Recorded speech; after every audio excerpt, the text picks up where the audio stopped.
What we need is some smart thinking and some hard thinking about what is admittedly a complicated problem of how should the nation deal with its crime problem.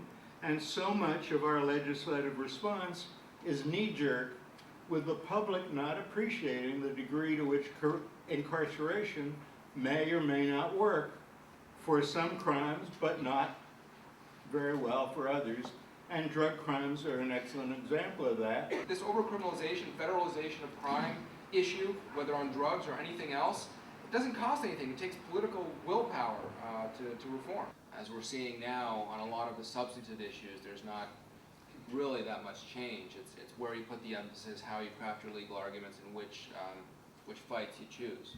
You know, the cops find, the prosecutors find it's hard to enforce the drug law. Let's make another law to help us enforce that law. And if that doesn't work, let's make another law to help us enforce that, to help us that. To the point you're getting like 7 steps removed from the initial offense that troubles you. You see this in the drug area, for example.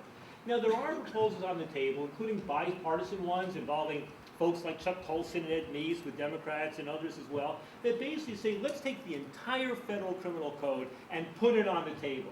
Let's look at this mess that's come together over the last 100 years, and let's see how much we can clean out of it. And if in that role, Obama and Holder, for that matter, play a constructive role, if rather than defending their turf, they're actually saying, you know, that's right, or why are the feds in this, and stepping back and looking at it from a broader, comprehensive, holistic perspective, I think then we can see a real step forward. Every time we give more money for law enforcement, we give more money for prosecutors, more people are arrested, more people are threatened with jail time. They need lawyers.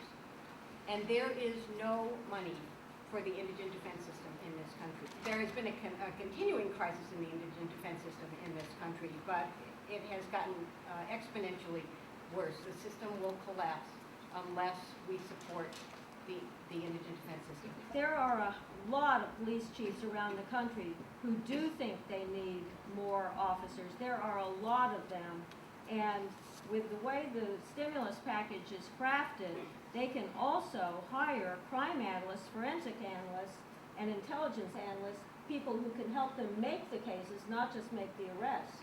So that's very important, and that is being smart on crime, not just tough on crime.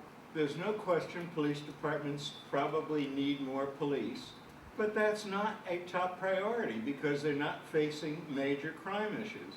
Now, Washington faced a real growth in crime. It would be nice to have some technical assistance to help them.